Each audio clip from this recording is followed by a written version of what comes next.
14 de agosto de 1997.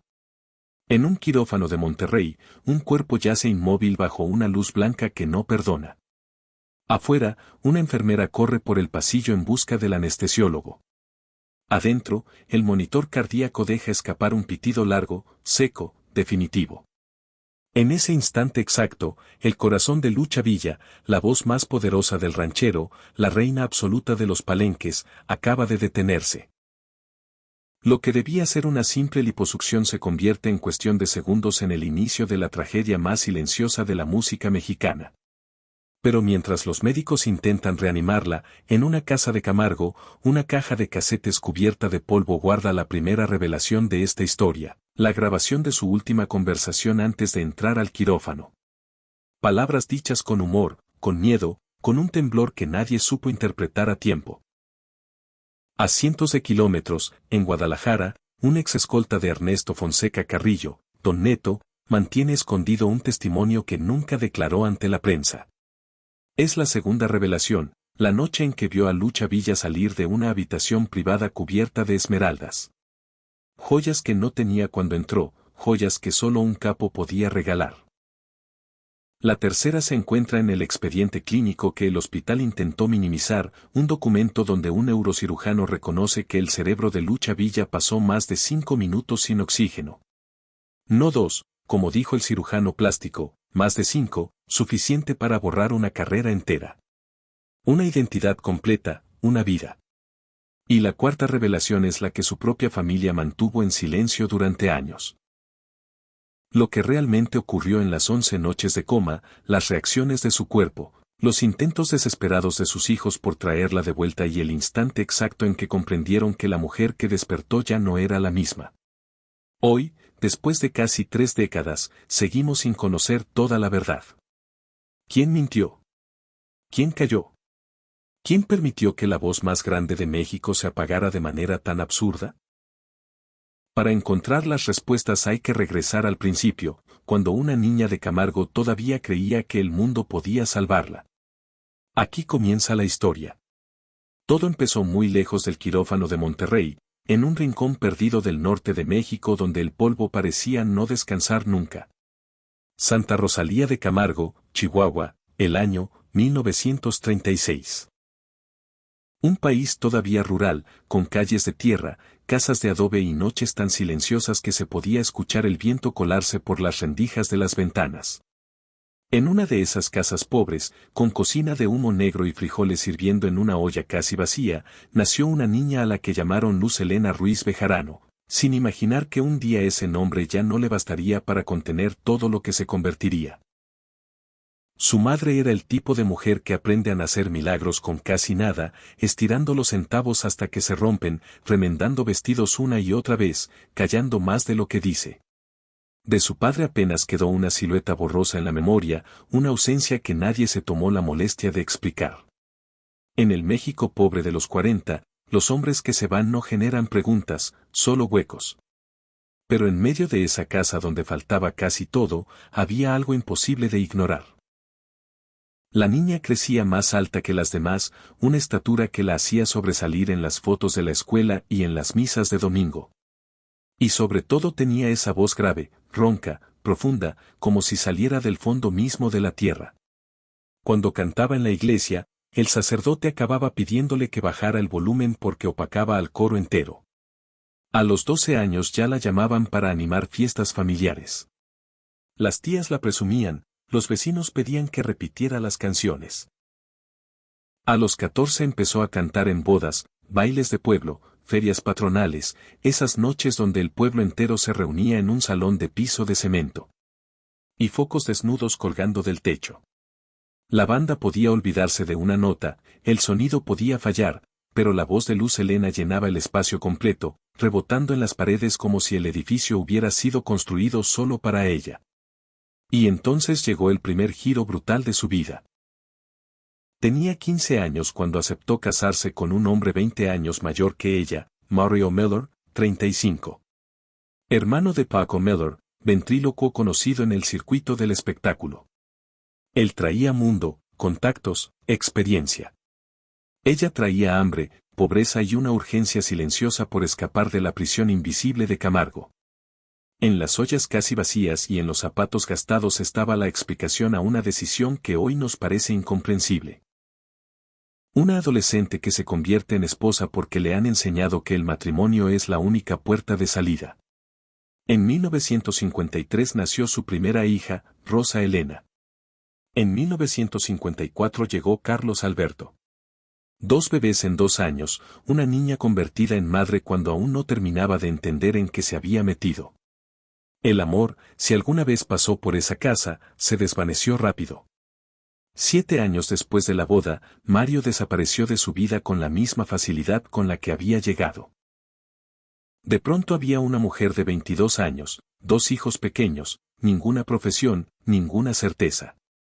En el México de los 50, las opciones para alguien como ella cabían en una mano: volver a la casa materna y vivir de la caridad, buscar otro hombre que la mantuviera, trabajar como sirvienta o apostar todo lo que tenía a esa voz que la hacía distinta.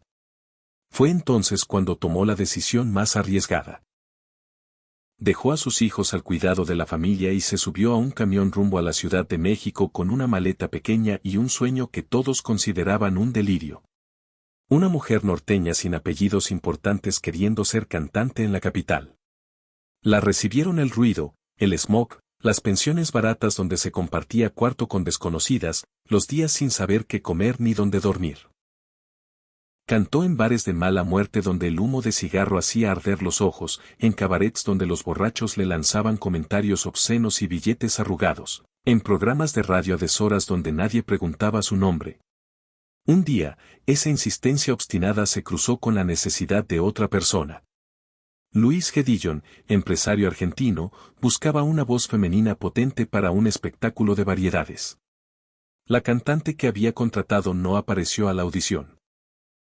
Luz Helena estaba allí con un vestido prestado y las manos temblando. Cuando empezó a cantar, el silencio se volvió pesado. Casi solemne. Dillon entendió que delante de él no había solo una muchacha desesperada, sino una figura que podía llenar escenarios. Ese mismo día la rebautizó Lucha, por la fuerza que veía en ella. Villa, por Pancho Villa, el mito del norte que cargaba la misma tierra en la sangre. A partir de entonces, la niña pobre de Camargo dejó de existir en los carteles. Nació Lucha Villa. Lo que siguió no fue un cuento de hadas, sino una carrera de resistencia. Aprendió a soportar el hambre, el rechazo, la humillación, hasta que su voz llegó a oídos de músicos como Ferrusquilla, y luego a los de un hombre que marcaría su destino, José Alfredo Jiménez, el poeta del tequila, el único capaz de escribirle canciones como Heridas Abiertas. Con él llegaron La Media Vuelta y toda una serie de temas que la convertirían en la gran intérprete ranchera de México y más tarde en actriz premiada por la crítica. Desde afuera parecía que lo había ganado todo, pero por dentro la herida del abandono, la inseguridad y la sensación de no ser suficiente seguían allí, creciendo despacio, invisible.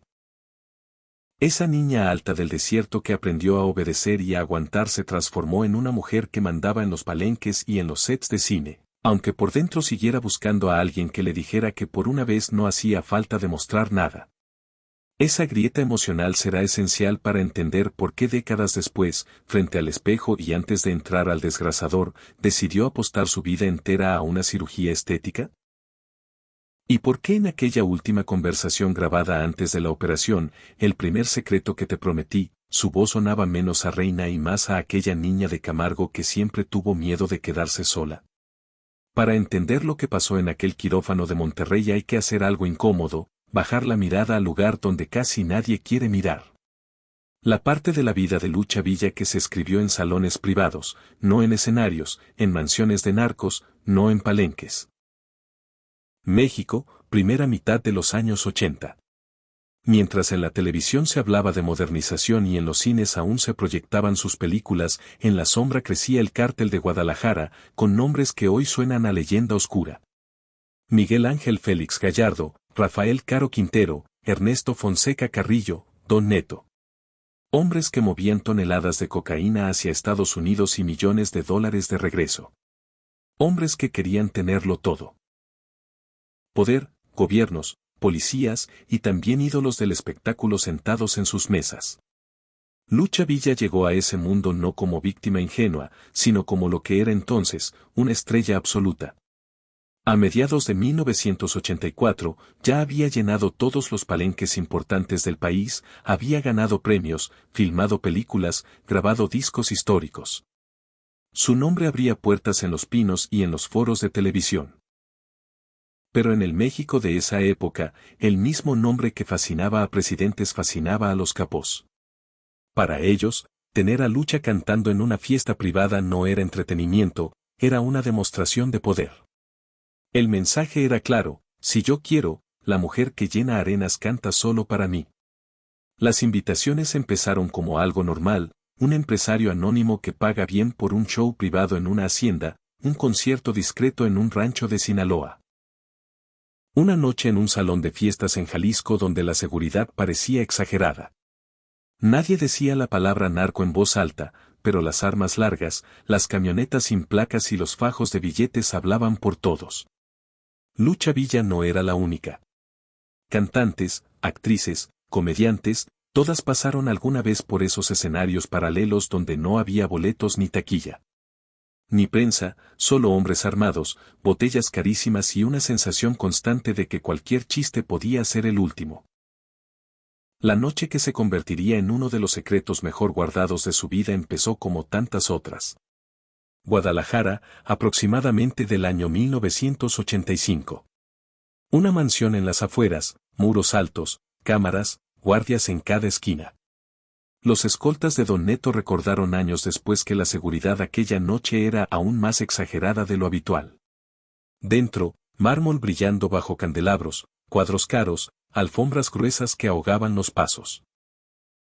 Lucha llegó vestida para cantar, con ese porte de reina que nadie podía copiarle. La hicieron pasar primero a un salón donde ya la esperaban músicos, invitados, mujeres jóvenes que reían demasiado fuerte. Después, un asistente se le acercó al oído y le dijo que el patrón quería saludarla en privado. Lo que ocurrió detrás de esa puerta solo lo saben dos personas, ella y él. Ninguno puede contarlo ya, pero los escoltas narran el antes y el después. La vieron entrar a la habitación sin joyas llamativas, con el mismo ajuar que había traído desde el hotel. La vieron salir casi 2 horas después con una sonrisa que no era la de los palenques y con el cuerpo adornado de una manera que no habían visto antes. En sus orejas colgaban 2 esmeraldas enormes de un verde profundo que parecía absorber la luz. En las muñecas y los dedos, brazaletes y anillos del mismo tono. Piezas tan grandes que ningún escenario habría podido disimularlas. Esas joyas no las traía cuando llegó, diría uno de ellos años más tarde. Fue un romance, fue un pago, fue simplemente el capricho de un hombre que quería demostrar que podía colgarle el mundo en las orejas a la mujer más famosa de México. La historia oficial nunca existió. En las entrevistas, cuando se mencionaban fiestas privadas, Lucha sonreía y cambiaba de tema. Nadie en la televisión le preguntó jamás directamente por Don Naro. Era un nombre que quemaba. Los periodistas que sabían preferían hablar de José Alfredo, de Juan Gabriel, de los discos de oro. Lo otro pertenecía a ese territorio peligroso donde la curiosidad podía costar la vida. Para Lucha, aquellas noches tenían un doble filo. Por un lado, reforzaban su sensación de importancia. No cualquier mujer entra y sale de la casa de un capo cubierta de esmeraldas. Por otro, la encerraban en una burbuja de poder ajeno que la hacía sentirse protegida y al mismo tiempo prisionera. En un país donde la justicia podía doblarse frente al dinero, la sombra de un narco poderoso era un escudo, pero también era una cadena invisible. Cuando aceptas cantar para esos hombres, cuando aceptas sus regalos, también aceptas que una parte de tu vida ya no te pertenece. Tal vez por eso, años después, cuando se miraba al espejo a los 60 años y veía un cuerpo que ya no coincidía con el mito, el miedo fue tan grande. No era solo el temor a dejar de gustarle al público, era el pánico a dejar de ser esa mujer que los poderosos querían a su lado, la que los presidentes invitaban a sus cenas y los capós a sus alcobas. Si perdía esa imagen, ¿qué quedaba? La niña de Camargo mal vestida, la joven abandonada con 2 hijos, la mujer que siempre tuvo miedo de no ser suficiente. Guarda esta imagen en tu mente.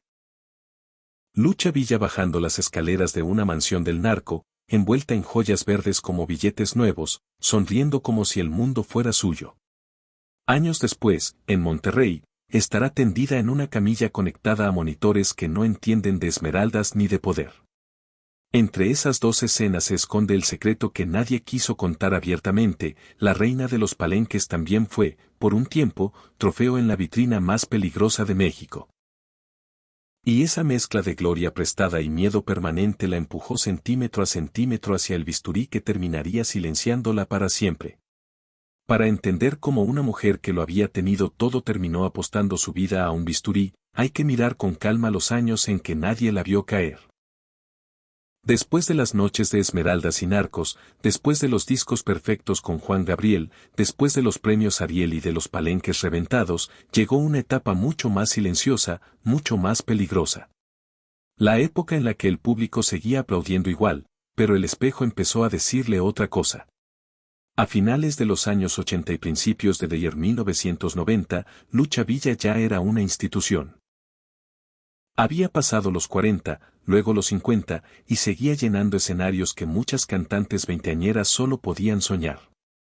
Las radios seguían programando sus canciones, los empresarios seguían peleándose por fechas, la televisión la invitaba a programas especiales donde cantaba sentada rodeada de mariachis como una reina en su trono. Por fuera todo parecía inamovible, pero el cuerpo manda señales que no entienden de mitos. La voz ya no salía tan fácil a la tercera presentación de la noche. Las desveladas dolían más, las fajas eran cada vez más apretadas y los vestidos cada vez más complejos para esconder lo que el tiempo iba marcando sin pedir permiso. Sus amigas de generación empezaron a irse.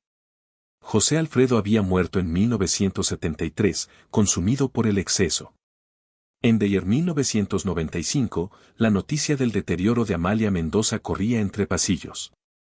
En febrero del año 1996, Lola Beltrán cayó fulminada por un derrame cerebral después de cantar como siempre, hasta que el cuerpo dijo basta. Lucha fue a velorios, a misas, a homenajes donde sonaban canciones que ella misma había compartido en escenarios. Y cada vez que oía la frase "se fue haciendo lo que más amaba", sentía un escalofrío que nadie veía.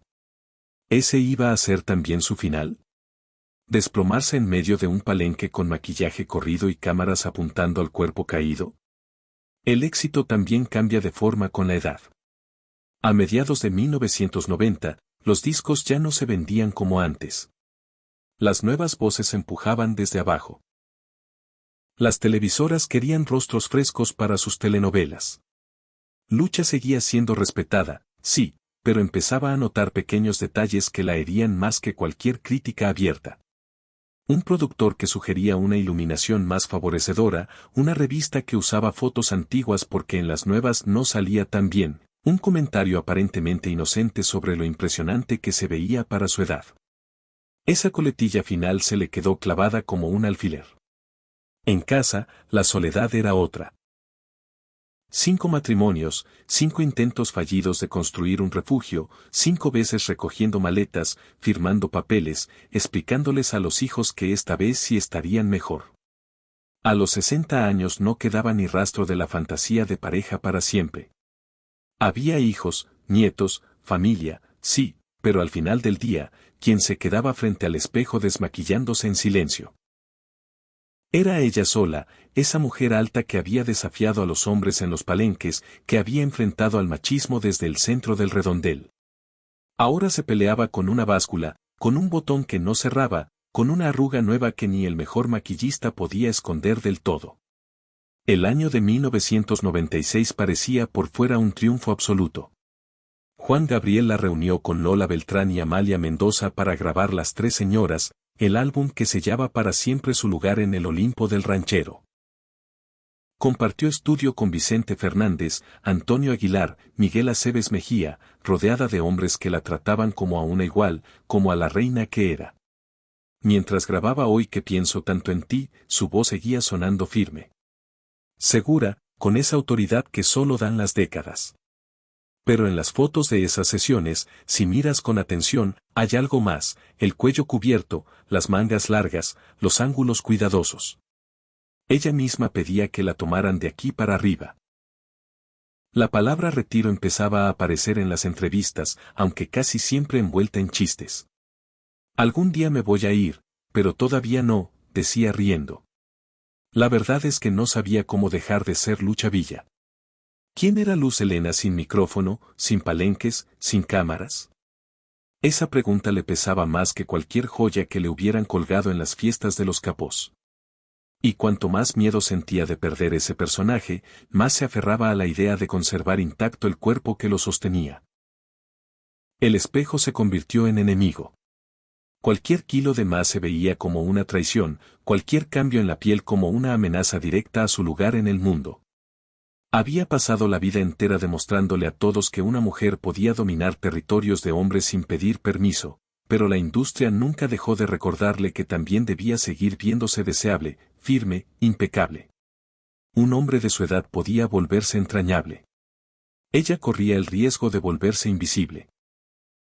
En ese caldo espeso de recuerdos gloriosos, viudez sentimental, presión mediática y terror a desaparecer, fue donde se cocinó la decisión que lo cambiaría todo. No fue un arrebato de vanidad de un día ni un capricho superficial. Fue el último intento desesperado de detener el reloj. En su cabeza parecía lógico, casi inevitable, como una extensión más de la disciplina con la que había conducido su carrera. Si el cuerpo era su instrumento, había que ajustarlo. Si el público la había amado grande, imponente, perfecta, tenía que seguir siéndolo, aunque por dentro estuviera rota. Imagina a Lucha Villa una noche cualquiera de 1997, sola frente al espejo, despojada de vestidos, de pelucas, de maquillaje, mirándose sin público y sin aplausos. En la mesa del tocador hay frascos de crema, fotografías de cuando tenía 30, recortes de revistas donde la llaman eterna. En algún punto, entre esa mujer real y esas imágenes congeladas, tomó el teléfono, marcó el número de un cirujano de Monterrey y pidió una cita. Esa llamada, que nadie escuchó más que el médico al otro lado de la línea, fue el verdadero inicio de la tragedia. El bisturí no había tocado todavía su piel, pero en su mente la batalla contra el tiempo ya estaba perdida y ella había decidido jugar su última carta. La batalla no empezó en el quirófano, empezó mucho antes, en esos días silenciosos de 1997, donde Lucha Villa caminaba por su casa como si buscara algo que no lograba encontrar. En las fotos de aquel año se ve una mujer erguida, maquillada con precisión quirúrgica, vestida como la reina que siempre fue. Pero quienes la vieron de cerca recuerdan otra cosa. Una inquietud que se le escapaba por los ojos, un temblor leve en las manos, una manera de respirar que parecía contener un llanto que nunca terminaba de salir. Era como si algo dentro de ella supiera que estaba caminando hacia un punto del que no se regresa. Los meses previos a la cirugía fueron un campo minado emocional. Tras el álbum Las Tres Señoras en 1996 y la muerte de Lola Beltrán, Lucha empezó a sentir el vacío con una intensidad que nunca antes había permitido. La prensa hablaba de su regreso triunfal. Pero ella veía otra cosa cuando se miraba al espejo. Veía las arrugas que el maquillaje ya no lograba disimular tan bien, el cuello que pedía ser cubierto, las caderas que recordaban cada kilómetro de carretera, cada noche sin dormir, cada palenque donde el público exigía siempre más. Y ella siempre había dado más. Los empresarios seguían llamando, pero la industria había cambiado. Las cámaras ya no eran tan amables como en los años 80. Los directores pedían ángulos más altos, luces más suaves. Una maquillista nueva, sin saber a quién tenía enfrente, le dijo un día: la vamos a dejar preciosa, como antes. Y fue ese como antes lo que la atravesó como una daga. De allí surgió la idea de la cirugía, no como un capricho, sino como un intento desesperado de detener una caída que solo ella sentía. El procedimiento, según el cirujano de Monterrey, sería rápido, sencillo, casi rutinario. Una liposucción y un ajuste abdominal. Una mujer como usted estará lista en pocos días, le dijo él, sin entender la carga emocional que esa frase llevaba encima. Porque Lucha Villa no estaba buscando estar lista para un concierto, Estaba buscando estar lista para seguir existiendo en un mundo que parecía expulsarla lentamente.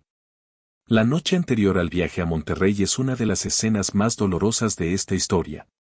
Preparó su maleta pequeña como si fuera a una presentación de fin de semana. Entre los vestidos guardó una foto donde aparecía a los 35 años, en pleno auge, con sombrero, trenza larga, sonrisa desafiante. Así voy a quedar otra vez, dijo en voz baja. Nadie la escuchó. O tal vez todos la escucharon, pero nadie supo qué responder. ¿Cómo se le dice a una leyenda que ya no necesita demostrar nada? Los hijos intentaron convencerla de que no lo hiciera. Habían visto su cansancio, su angustia, su lucha inútil contra un reloj que no se detiene. Le dijeron que la querían como era, que no arriesgara su salud. Pero la inseguridad esa que nació en Camargo cuando era apenas una niña sin padre y sin dinero pesaba más que cualquier argumento racional. Toda su vida había sido un combate contra la pobreza, contra los prejuicios, contra los hombres que quisieron moldearla. Esta cirugía era, para ella, una extensión de esa pelea interminable. El día del viaje, Monterrey amaneció con un sol blanco. Casi hiriente, Lucha llegó al hospital Muguerza caminando con una determinación que escondía sus dudas. Saludó al personal con esa cordialidad impecable que la caracterizaba. Firmó documentos, respondió preguntas médicas. En una de ellas, el anestesiólogo le preguntó, ¿nerviosa? Ella sonrió, no la sonrisa amplia de los palenques, sino una más pequeña, más íntima, cargada de un presentimiento oscuro. Un poquito, respondió. Pero hubo un instante, apenas unos segundos antes de entrar al área restringida, en el que su máscara casi se rompe. Miró a uno de sus hijos, lo tomó de la mano y le dijo una frase que nadie olvidará: si algo me pasa, acuérdate de que siempre lo hice todo por ustedes y por el público. Era una despedida disfrazada de broma, pero una despedida al fin. En ese preciso momento, la batalla ya estaba perdida. No contra la cirugía, sino contra el miedo más profundo que había cargado toda la vida. El miedo a no ser suficiente. Y mientras avanzaba hacia la camilla, sin saberlo, dejaba atrás para siempre a la mujer que había sido. Lo que venía después ya no dependía de su voz, ni de su fuerza ni de su voluntad. Dependía del bisturí, de la anestesia y de un destino que llevaba años escribiéndose en silencio. 14 de agosto de 1997, a las 9:12 de la mañana, la puerta metálica del quirófano número 3 se cerró detrás de Lucha Villa con un clic que sonó más fuerte de lo que debería. Adentro, el aire olía a desinfectante y frío estéril. Afuera, en la sala de espera, su hija más joven se persignó sin que nadie la viera. Nadie imaginaba que ese sonido tan simple marcaría la frontera exacta entre la mujer que México conocía y la que jamás volvería a existir. La anestesióloga revisó sus signos vitales. El cirujano Pacelli ajustó sus guantes. Las luces se encendieron con un zumbido eléctrico. Lucha, todavía consciente, alcanzó a hacer una broma, a ver si por fin quedó flaquita. Rieron. Era esa mezcla perfecta de humor y vulnerabilidad que siempre la acompañó. Pero en su respiración había algo más, un temblor silencioso, como si su cuerpo quisiera advertir algo que su mente ya había decidido ignorar. A las 9:27 empezó la sedación. La propofol entró por la vía intravenosa. Sus ojos se fueron cerrando despacio, como si una cortina pesada bajara desde dentro. Lo último que escuchó fue la voz de una enfermera diciendo: respire profundo, señora Lucha. Muy bien, eso es. Entonces llegó la oscuridad. Los primeros minutos fueron rutinarios, incisiones pequeñas, succión controlada, presión estable. Pero a las 9:41 algo cambió. La anestesióloga notó que la saturación de oxígeno bajaba demasiado rápido. El monitor comenzó a emitir un pitido irregular, luego otro más agudo. El corazón de Lucha Villa, ese que había sostenido miles de notas y millones de emociones, empezó a oscilar de manera errática. Fibrilación ventricular. Adrenalina. Gritó la anestesióloga. Pero ya era tarde. A las 9:42, el monitor se fue en línea recta. Flatline. Un sonido blanco, continuo, brutal. Un sonido que ningún mexicano estaba preparado para escuchar. El corazón de Lucha Villa había dejado de latir. Los médicos comenzaron la reanimación, compresiones torácicas, descargas eléctricas, oxígeno forzado. Pero cada segundo que pasaba era una sentencia. A los 30 segundos sin circulación, el cerebro comienza a sufrir. A los 60 segundos, las neuronas empiezan a morir. A los 180 segundos, las áreas responsables del lenguaje ya están comprometidas. A los 240 segundos, la identidad misma comienza a desvanecerse. Pero ese quirófano siguió en silencio 7 minutos. 7 minutos sin oxígeno. Cuando el corazón finalmente respondió a una descarga y volvió a latir, ya no había nada que celebrar. Los médicos no lo sabían todavía, pero la artista más poderosa de México acababa de morir dentro de ese cuerpo. Lo que quedaba sobre la camilla era solo la cáscara vacía de una vida extraordinaria. El traslado al hospital Muguerza fue inmediato. Afuera, la prensa aún no sabía nada. El público seguía cantando sus canciones sin imaginar que en ese mismo instante la mujer que les había dado voz a sus tristezas y orgullos estaba entrando a cuidados intensivos sin ninguna garantía de despertar. El neurocirujano Assad Moral la recibió en urgencias. Al revisar los estudios iniciales, dijo una frase que quedó grabada para siempre en el expediente: esto no es un paro breve, esto es un cerebro que estuvo demasiado tiempo en silencio. Las imágenes confirmaron lo impensable: daño cortical extenso, afectación en el tálamo, en el tallo cerebral, pérdida masiva de conexiones neuronales. El cirujano plástico, temblando, dijo que habían sido menos de 2 minutos, pero los estudios mostraban otra cosa. 5. 6, quizás 7, suficientes para borrar una carrera completa. Mientras los médicos luchaban por contener el edema cerebral, su familia empezó otra batalla, la batalla de las oraciones.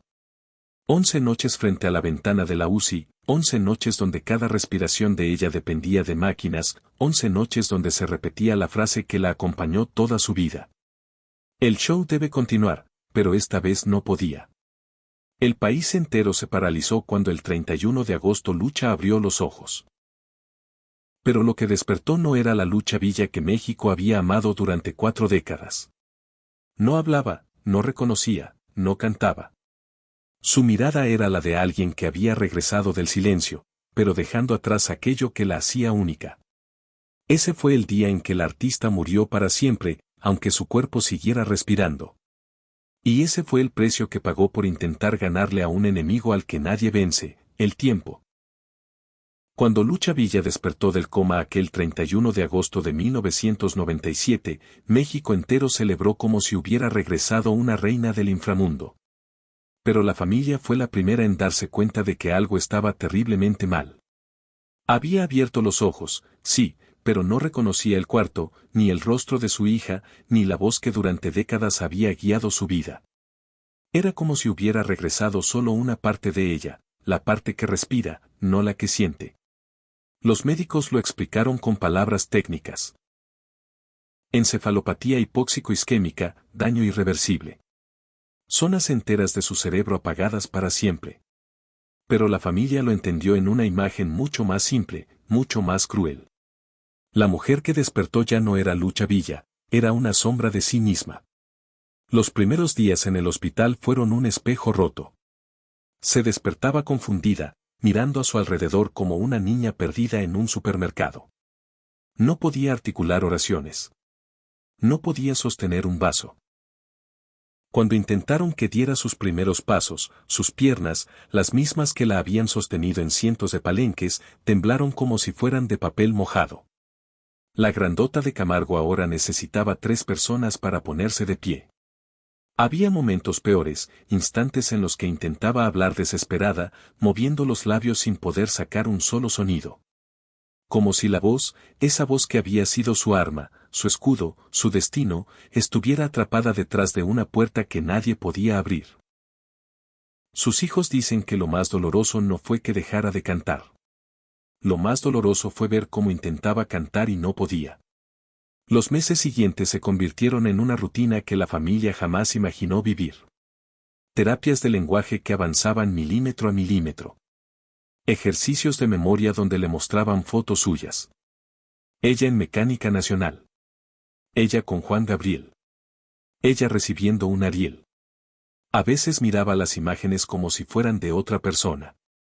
A veces sonreía sin entender por qué. Luego vino el viaje a Cuba, al Centro Internacional de Restauración Neurológica. 3 meses de terapias intensivas. Hubo progresos pequeños. Sostuvo una cuchara, escribió su nombre torpemente, dijo frases cortas. Pero la voz, la que México había amado, nunca volvió. Era como si el silencio le hubiera ganado una batalla interna que nadie más podía ver. Cuando regresó a México, la trasladaron a un rancho en San Luis Potosí. Ahí comenzó la vida después de la vida. La vida donde luchaba ya no era artista, ni intérprete, ni figura pública. Era simplemente Luz Helena, una mujer mayor con un daño cerebral severo que necesitaba ayuda para todo. Sus hijas se turnaban para bañarla, vestirla, alimentarla, mantenerla cómoda. Afuera del rancho, el mundo seguía recordándola como una reina. Adentro, la realidad era otra. Una mujer en silencio, mirando por la ventana sin comprender del todo lo que veía. Hay días, cuentan sus hijas, en los que parece reconocer una canción. Sus ojos se humedecen cuando suena la media vuelta, como si algo en el fondo de su memoria todavía supiera quién fue. Pero ese brillo desaparece rápido, como si la niebla volviera a cubrirlo todo. Ser testigo de eso es un duelo sin funeral. Porque Lucha Villa sigue viva, pero la mujer que fue murió en aquel quirófano. Y esa es la tragedia más grande de todas. El público perdió a una artista, su familia perdió a una persona. Al final de todas las versiones, de todos los rumores, de todas las verdades incómodas que se esconden detrás del brillo, queda una sola imagen, una mujer sentada frente a una ventana con el cabello blanco recogido con suavidad, mirando un paisaje que no siempre reconoce. Esa mujer es Lucha Villa, la misma que un día sostuvo palenques enteros con solo abrir la boca, la misma que fue capaz de eclipsar a cualquier mariachi, cualquier actor, cualquier escenario. Hoy respira, vive, existe, pero está lejos de todo lo que alguna vez la definió. Y quizá esa sea la parte más devastadora de su historia. No murió, pero tampoco volvió. Se quedó detenida en un territorio intermedio, un lugar donde el tiempo pasa sin memoria, sin voz, sin retorno. Y su familia, la misma familia que ella sostuvo durante décadas, se convirtió en guardiana de un legado que duele tanto como enorgullece. Porque lo que nadie cuenta es que cuidar a una leyenda rota es también una forma de duelo, un duelo que no tiene funeral, un duelo que no termina nunca. En el rancho de San Luis Potosí, donde ahora vive, cada día comienza igual, una enfermera que la saluda, una hija que le da la mano, un recuerdo que no llega. A veces, cuando suenan sus propias canciones, un brillo aparece en sus ojos y por un instante. Apenas un rastro, un destello. Parece que algo dentro de ella despierta, pero es fugaz, como un relámpago que ilumina el desierto un segundo antes de volver a la oscuridad. Ahí es donde nace la pregunta que ninguna familia de artista quiere hacerse, ¿qué queda de una voz cuando el mundo la calla, pero el cuerpo sigue aquí? Los médicos hablan de daño cerebral irreversible. La prensa habla de una tragedia estética, pero quienes la amaron saben que esto es algo más profundo. Un recordatorio brutal de lo frágil que es la gloria, de lo cruel que puede ser una industria que exige perfección incluso cuando ya entregaste toda tu vida para sostenerla. Porque Lucha Villa no perdió solo la voz, perdió el derecho a despedirse, a contar su versión, a revelar los secretos que guardó durante décadas. Se fue quedando en silencio mientras México seguía cantando sus canciones, sin saber que la mujer que les dio vida ya no podía recordarlas. Y sin embargo, y aquí está lo más hermoso, lo más triste, lo más humano, su eco sigue vivo. No en la voz que ya no puede usar, sino en la de quienes crecieron escuchándola. En las hijas que todavía la peinan con cariño. En los nietos que quizá no entienden del todo quién fue, pero saben que están frente a alguien que algún día sostuvo el país entero con una canción. La estatua de bronce en Camargo la muestra con los brazos abiertos, lista para cantar. Un homenaje a la mujer invencible que México creyó eterna. Pero en el silencio del rancho, su hija dijo una frase que duele más que cualquier bisturí. Mi mamá sigue viva, pero la lucha que todos conocieron ya no está. Y eso nos obliga a mirar esta historia de otra manera, no como la caída de una diva, sino como el precio que una mujer pagó por sostener un mundo entero sobre su voz. Hoy, mientras el país la recuerda, solo queda una última pregunta, la misma que acompaña a toda artista que lo entrega todo. ¿Quién cuida a la estrella cuando la luz se apaga? Pero el cuerpo sigue aquí, porque para Lucha Villa el show no pudo continuar, pero su eco, ese jamás aprenderá a morir. Gracias por quedarte hasta aquí y escuchar esta historia tras el telón. No olvides darle like, activar la campanita y suscribirte. También deja un comentario y comparte esta historia si crees que necesita ser escuchada. Hasta la próxima.